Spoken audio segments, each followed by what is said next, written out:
everyone. So my topic is the effectiveness of chemotherapy on patients with early stage glioblastoma cancer compared to late stage glioblastoma cancer.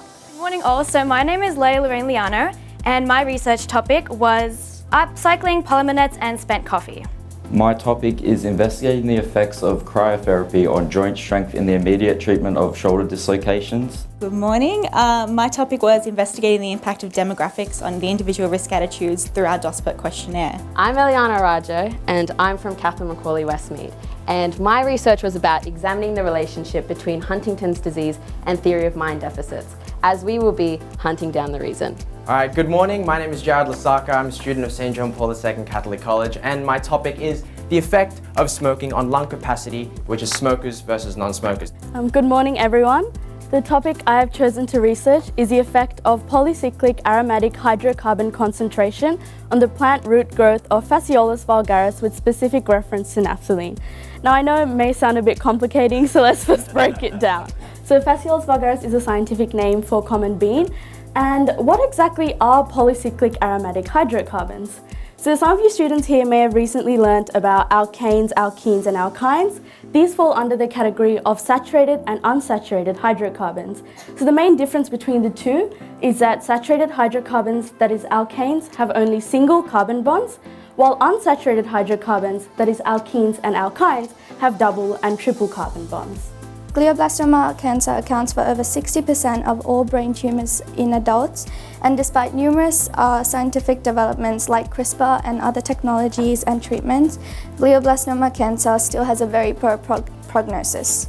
Through this report, I want to raise awareness and inform all citizens of the deadly disease and its devastating effects on the human population in an attempt to collectively take a step towards saving 31,922 lives every year. You may be wondering, what is Huntington's disease and theory of mind deficits? Well, Huntington's disease is an autosomal dominant, which means that it's not in the sex chromosomes and it is passed on.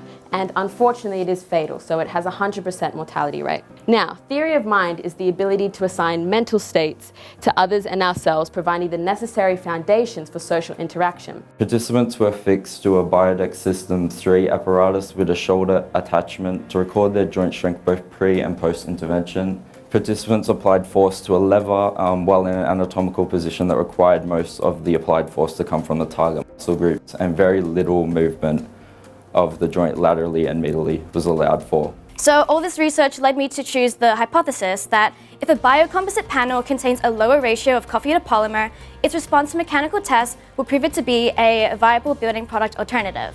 So I first conducted an FTIR analysis on the abandoned fishing net polymer to determine its main polymer type, and the resulting spectra corresponded to that of PE plastic.